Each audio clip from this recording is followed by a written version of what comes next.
Okay, so hot take 2 about intersectionality and structural power. Number 1, how does Kershaw challenge mainstream feminism and anti-racism movement in this article?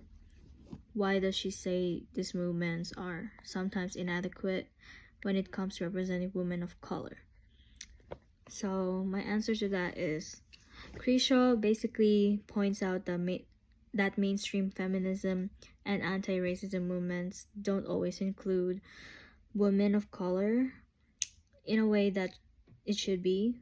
Feminism often centers white women issues, while anti-racism work usually focuses on black men.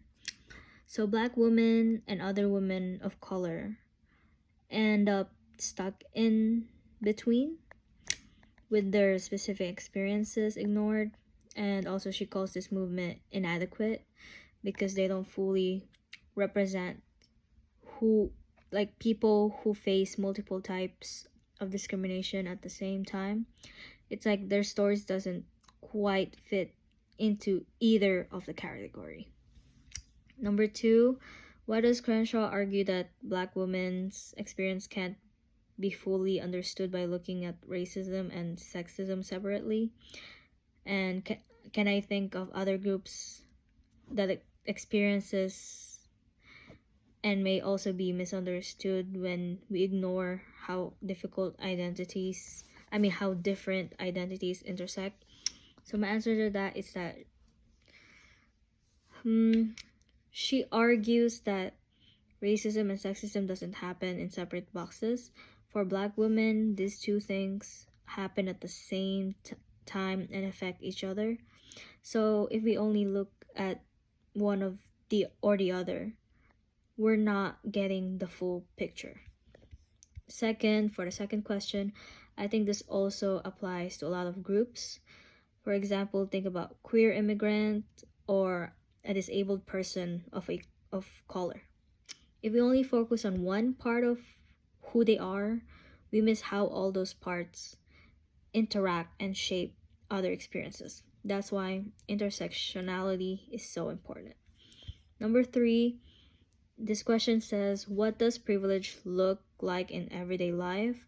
And can I think of a scenario where someone may have privilege in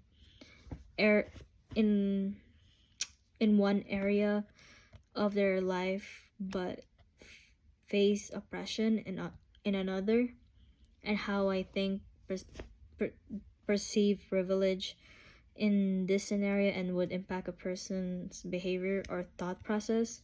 So my first answer, I have two answers in this as well, because there's kind of like two questions.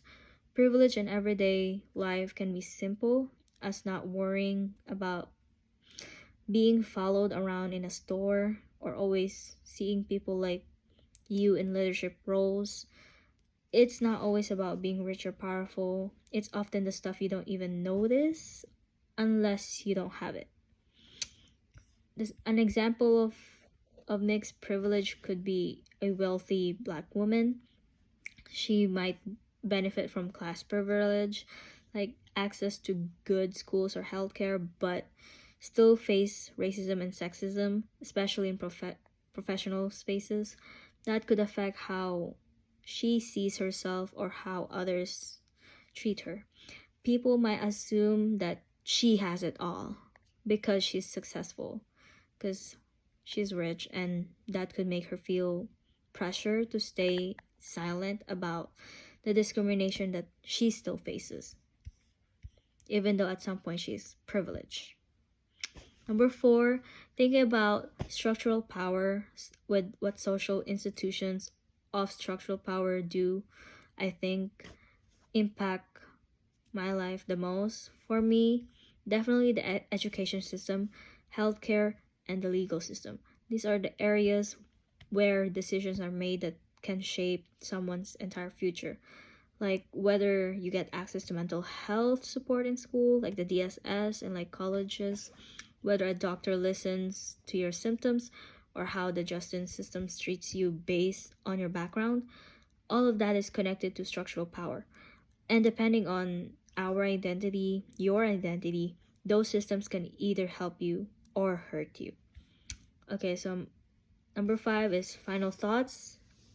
Final thoughts. For me, reading this made me think differently about how we approach social justice.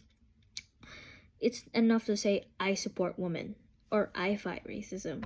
We need to actually listen to the people who deal with overlapping systems of oppression.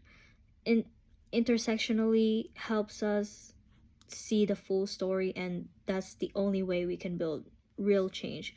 Because there are situations where there is more than one issue, and it's the same with racism and sexism. That could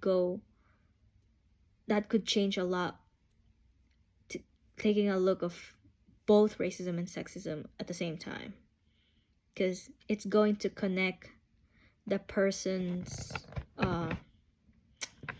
reaction to those kinds of discrimination, because there are a lot of types of discrimination. Thank you.